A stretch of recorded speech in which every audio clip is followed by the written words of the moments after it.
There are five, yeah, the green one was which way? So there's red, white, blue, yellow, and green. Oh, you're asking me something I don't have at my fingertips. That's It's okay. but the directions, there are more than 5 directions, actually. Right. There's a center. Yeah, that's probably, yeah, center. North, south, east, west, up, there's center, and then there's up, and then there's down. Ah, okay. Okay, and then between the north and the east is northeast. You get those other subdivisions of all of those are all of the directions. Okay. And everyone, all of the native peoples were tuned. They were highly tuned to all of those directions and all of those points. So yeah, sacred geometry, everything is sacred geometry. Yep. Directions.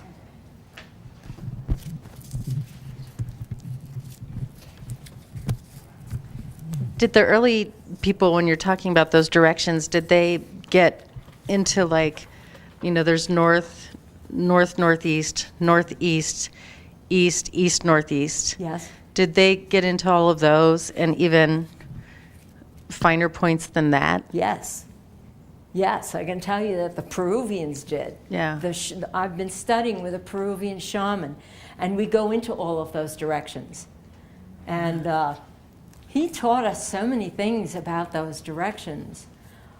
The mountains, we learned to call in our own energies or call in energies it's mostly from the sun. These all connect to the sun. Mm-hmm. The like Mayans connected to the sun and to the Pleiades and to the moon. There's the moon energy also. But healing energy comes from the sun. And the way they showed us was to put our left hand up to the sun and pull the energy from the sun. You could feel it. If you do it, you could try it. Because everybody can do these things. Yeah. You just don't know it yet. And you put your hand up this way to the sun and you'll feel it. I can even feel it now. Probably a fluorescent lighting. But then you take your other hand and you go like this. And you put it to the person who needs the healing. It's the receive and the emit. But it's just such a simple thing. But he taught us how to put the body in the east. The east was an important beginning direction. That's where the doorways faced east in the ruins because it was where the sun came up. So, yeah. Okay. Any more? Goodies? there's more. I know. You could go on and on and on. My next topic that I'm going to study is the Venus cycle, because I just want to know it, because it's always there. Do you see it in the sky? Mm-hmm. Who would have thought in Denver you could see Venus like that? Mm-hmm. Wow. So I have to know what's going on there with Venus. But the Mayans were very tuned to the Venus cycle. And their planting, the planting cycles were all tuned, and they knew. And have any of you seen the sun daggers and the spirals in the ruins? Well, they knew that on a certain day, exactly at a certain time, that the sun would come and point directly onto that spiral. They would have concentric circles. And the sun would make a shadow and it would go like this. Right there, and that's when they knew they had to start planting. They hooked everything up that way. Has anyone been to Chichen Itza for the descent? Yeah. Oh, the descent of the serpent. We were there for the exact descent of the serpent. This is what the Mayans did. They were connected out there to the galaxy that they could build this pyramid at Chichen Itza to such precision that exactly on the equinox, the sun would come from the sky, casting its shadow down on the steps of the pyramid, and the shadow would go, you could almost hear it. It was like an electrical charge. And then the shadow would end up down at the bottom of the pyramid near the snake's head.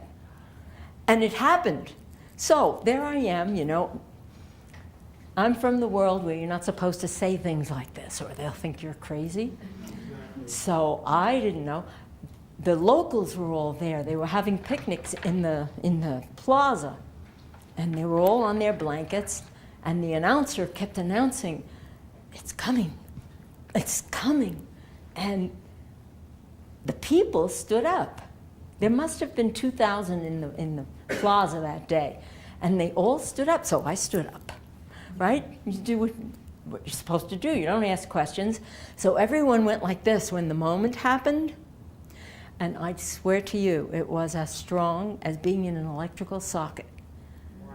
If you ever get a chance to go there, go on the equinox for the descent of the serpent. It's a long walk in, but... What month and day is that? Well, the equinox, March, and then when's the other one? September? Notice how tuned I am. I'm not very tuned. But yeah, it was phenomenal.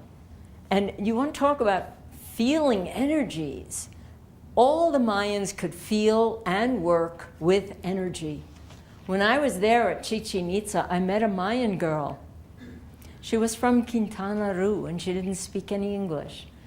And she came up to me, and it was like she was my daughter. And we just bonded. We were at Chichen Itza, and the thing I found was that the people who were in my group were also having similar experiences where we were all in tears. I'm telling you, full-blown tears, and I don't cry much.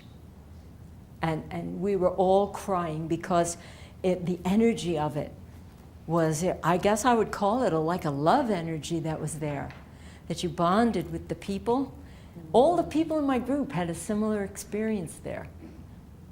So yeah, and then there were other pyramids that we went to. What, more questions?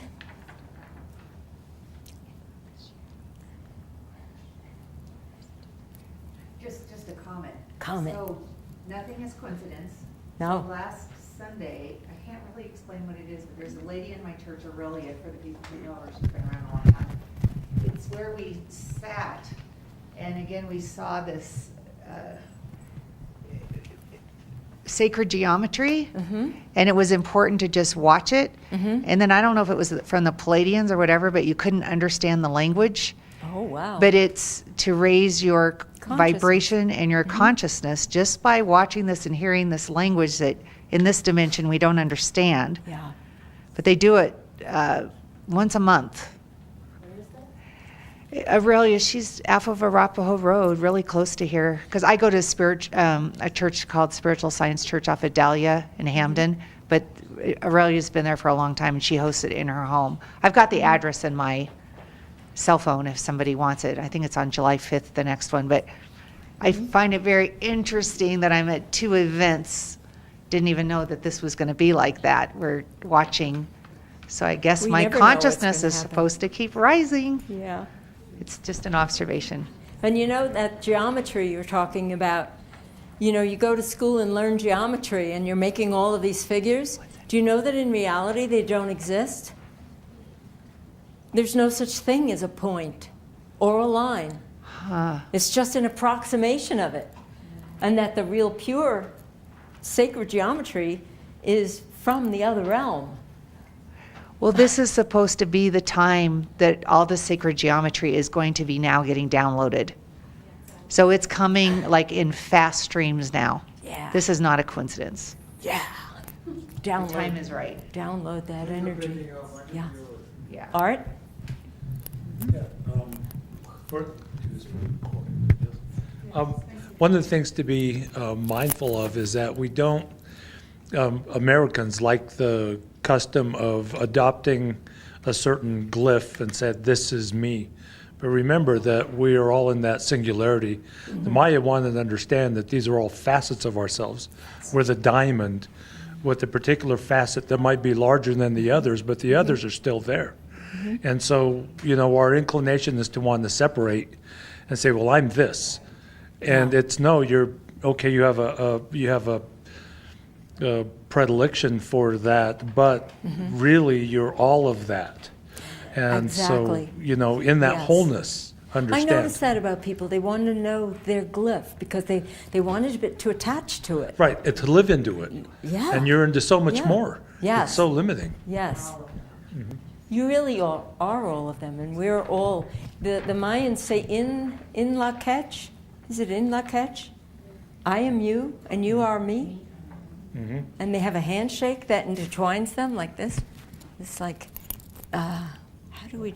Yeah, like this. Oh, wait! Don't break my arm. I won't. Don't break mine. But it's something like that. Yeah. And you know what that symbol reminds me of? It reminds me of the Hunab Ku. The first symbol. Remember the yin and the yang? Yeah. So they do that in their handshake. I had an interesting experience with that where I was up on the meditation and this hawk flew up. I mean, it was like it would have been from me to you. It just popped up and started flying. And then out of the same place, a raven popped up. And they both started fighting over my head. And then they just started getting along. And then they started playing together and it formed the yin and the yang. So I think it's that same thing because it looked like their talons were intertwined, but they kept that motion going for probably 45 minutes right there. That's interesting that you got shown that. That's really neat. Well, you know, this whole planet is yin and yang. We have the plus and the minus. Did you ever try to write a story using just the positives? It just sounds kind of awful. I think you almost can't even listen to it. It's so la la la la la. You have to have that negative force. I didn't tell you when I was doing the paintings, I finished the 20 glyphs, and I looked at them, and and they were what I thought I did, and but so what? Nothing happened. And that was when I said, oh God, back to the drawing table. I need to do all the negative aspects. And I went, whoa. It's the most amazing thing, but that's what I found about the Mayan calendar is I could drive myself crazy with it. Because I think that Jose Arguelles did. If you look at some of the books on it, it's really, really crazy. And all of this wavelength stuff and this and that. And, John Major Jenkins as well. So I thought simplicity was in order. Keep it simple so that people could understand it, get a feel for it. And you don't need to know. You don't need to know all the detail. It's like your TV. You don't need to know what's inside it. Oh, how does it work? Right? Yeah, so anyway, keep it simple. Anything else? Any more? There's always more. Oh, yes, there is, but we... Thank you all for coming, and it was my pleasure. And I have some names. I have your okay.